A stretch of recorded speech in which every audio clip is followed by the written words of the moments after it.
네, 안녕하세요. 염승원 이사입니다. 제가 촬영하는 시간은 지금 10월 1일이고요. 여러분이 방송 보시는 시간은 10월 7일입니다. 그래서 2027년 버블을 준비하자 이런 내용인데 최근에 제가 정말 잘 쓴 보고서 2개를 봤거든요.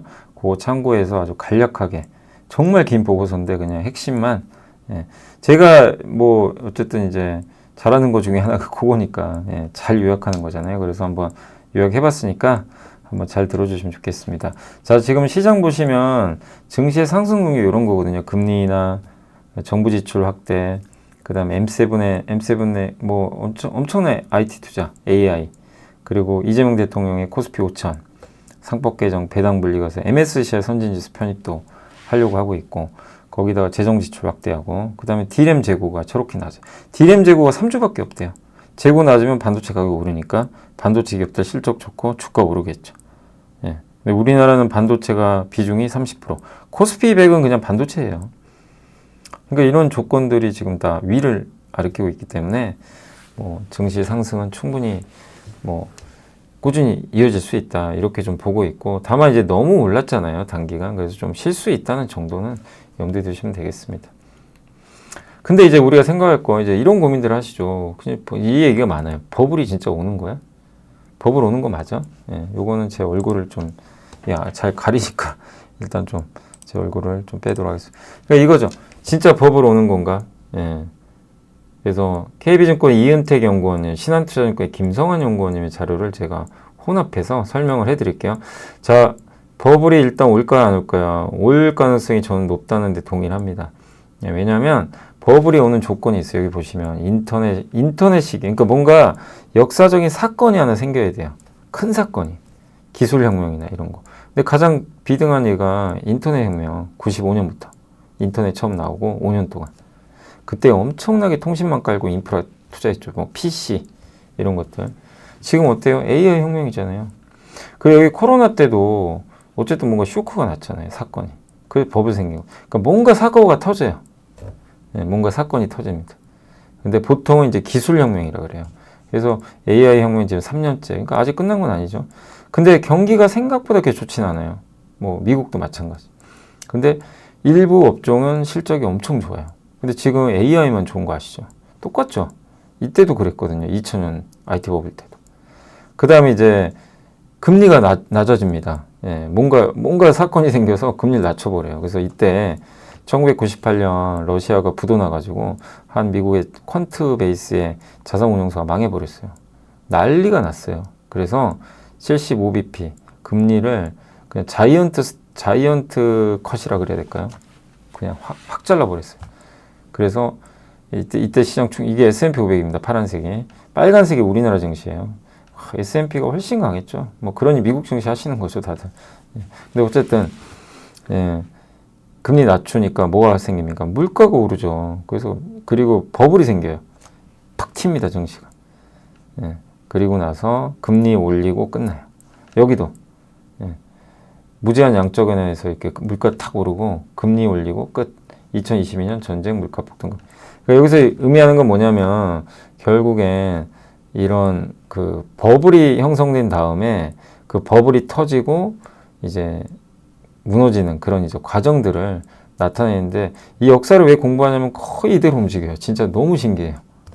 그래서 98년도에 여기 롱톤 캐피털 매니지먼트가 파산하고 긴급 금리 인하고 물가 오르고 금리 인상에서 버블 붕괴, 코로나 때 긴급 금리 인하, 인플레이션, 전쟁, 물가 폭등, 고강도 긴축, 나스닥 마이너스 35, 난리가 났죠. 근데 지금 한번 생각해보세요. 그럼 지금 상황은 지금 약간 AI 혁명으로 가고 있는데 지금 어떤 구간일까요? 우리가 봤을 때. 자, 3년째. 아직 끝은 아니죠. 이때 5년이니까. AI만 실적 좋은데 조건 동일하고. 금리 인하 얼마 전에 했잖아요. 그죠? 연준 의장이 마지못해 했어요. 근데 트럼프는 연준을 장악합니다. 지금. 계속 금리 인하 시킬 거예요. 인하율 2%까지 낮추기로 해요. 그럼 버블 생겨요, 진짜. 근데 이런 버블을 만들 수 있는 조건들은 다 갖춰져 있어요, 지금 벌써. 근데 버블은 아니에요. 왜? 버블의 특징은 개인이 신용을 엄청나게 사야 됩니다. 그리고 IPO, 신규 상장이 엄청 많아야 되고 적자 기업의 주가가 막 폭발적으로 올라야 돼요. 요 세 가지가 이제 버블을 만들어요. 결론. 저 세 가지가 언제든지 나올 수 있어요. 아직 안 나왔죠. 버블은 아니에요. 나올 수도 있고 안 나올 수도 있고. 우리나라도 요새 주식 오르는데 개인들 엄청 팔잖아요. 주식. 그냥 끝없이 팝니다. 시장 오르니까 더. 그래서 아직은 버블이 발생할 건 아니에요. 그래서 이 지금 사이클로 보면은 그 신한투자증권에서는 27년으로 보더라고요. 27년 하반기에 버블 좀 형성될 수도 있다. 버블은 즐기시는 게 좋아요. 미리 대비해야 돼요. 버블이 좋다는 건 아닌데 저렇게 만약에 버블이 온다면 미리 준비하는 것도 괜찮죠. 거기다 우리는 40년 만에 3조가 올 수 있어요. 저유가, 저금리, 환율은 높지만 협상이 잘 된다면 관세 협상이 환율 거 지금 왜냐면 달러는 약하거든요. 그래서 40년 만에 저 3조가 올 수도 있고 그럼 굉장히 파급력이 있겠죠. 근데 언제 끝나냐 이런 강세장은 물가가 튀어서 금리 인상할 때, 긴축할 때 끝. 네, 다 똑같아요. 이거는 불변입니다. 네, 바로 꺾이는 건 아닌데 금리 인상하면 이제 끝이 오는구나 이렇게 이제 생각을 하고 있어요. 아직 멀었어요. 이 구조를 이해를 하셔야 돼요. 그래서 지금은 계속 시장에 붙어 계셔야 됩니다. 그리고 이제 근데 우리가 제일 걱정되는 건 물가잖아요. 근데 미국 물가가 오르기가 쉽지가 않아요. 보이시면. 이 골드만삭스 이게 국제금융센터에서 나왔던 자료인데 아주 좋은 자료더라고요. 이게 보면 골드만삭스에서 이렇게 좀 그 물가가 내려갈 거예요. 미국 물가는 대부분이 서비스 물가거든요. 근원 물가에서 서비스 물가 차지하는 비중이 71.6이에요. 압도적입니다. 그러니까 서비스 물가는 관세랑 상관없죠. 뭐죠? 뭐 주택가격, 임금 상승, 임금 뭐 이런 것들이죠. 뭐 의료비 이런 것들인데 보시면 아파트 임대료, 임실 그러니까 공실률이 올라가죠. 그 아파트 수요가 부족하다는 얘기죠. 아파트 값이 오르기가 어렵죠. 주거비 꺾여요. 그래서 옛날 평균이 3.4인데 이 밑으로 갈 거래요. 그리고 임금 상승률 다 꺾이고 있죠. 음식 및 숙박 서비스 물가도 이거 밑으로 뚫고 내려갈 것 같고. 근원 PC의 물가 상승률이 현재 2.6인데 내년에 2.0까지 떨어진대요. 그리고 서비스 물가도 3.0. 계속 떨어지는 거. 이게 이렇게 떨어지면 물가가 안정화되거든요. 이거 굉장히 중요한 이슈죠. 이 부분은. 그래서 관세 때문에 물가가 오를 수 있지만 그거는 이제 상품 가격이고 이런 서비스 물가. 그러니까 아직은 물가가 튀지만 않으면 버블이 생기거든요. 물가가 튀면 없어요 그런 거. 물가가 안 튀어야 됩니다. 근데 아직은 그럴 조짐은 아니기 때문에 랠리가 더 오래 갈 수도 있어요. 그 다음에 지금 시장 보시면 요것도 되게 좋은 자료더라고요. 그래서 외국인 월별 순매수 추이인데 누적 순매수 빨간색. 아직도 외국인은 엄청 팔았어요. 누적 순매수. 작년 8월부터 올해 4월까지 40조 팔았는데 올해 5월부터 9월까지 15.4조. 25조 더 살 수 있죠. 아직도 살 여력이 충분히 많습니다. AI 좋죠. 범용 메모리 가격 오르죠. 정부 증시 부양하죠. 연준 금리 인하 시작했죠. 달러는 약해질 것 같죠. 반도체는 관세 영향 별로 없죠. 거기다가 또 한 가지 물가를 안정화시킬 수 있는 것 중에 하나가 원유인데 원유 수요가 피크아웃 될 거래요. 국제에너지기구는 2030년, 블룸버그는 29년, 그 다음에 BP는 25년. 원유 수요가 피크아웃 한다는 얘기 뭐예요? 더 이상 원유값이 안 오른다는 얘기죠.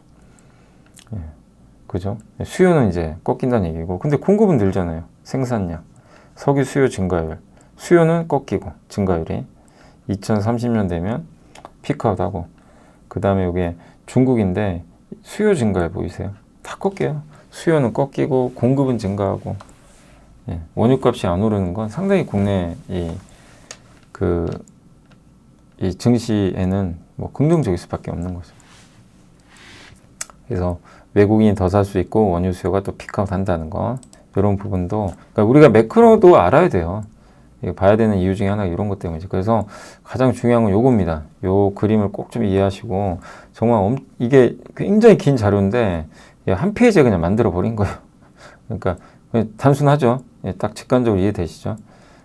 그래서 26년 말 27년 모르죠. 뭐 버블이 실제 올지 모르지만 이 조건이면 올 확률이 높기 때문에 좀 대비는 해보자. 그 말씀 드리고 싶고 마지막으로 그럼 버블이 생긴다면 주인공 누가 되냐. 이건 옛날에도 한번 보여드렸던 자료지만 결국엔 이 중에서 버블 주인공 생기지 않겠냐. 엔비디아는 컴퓨팅 자원을 피자 만든다면 컴퓨팅, 저 피자 오븐 있어야 되고 그 밑에 이제 반도체 회사들 그 다음에 이 피자를 만들기 위한 레시피가 있어야 되고, 이 레시피를 만드는 회사, 적재적소의 데이터를 모아다가 이걸 자동화 시켜주는 거죠. 효율적으로 운영할 수 있게. 그게 바로 레시피죠.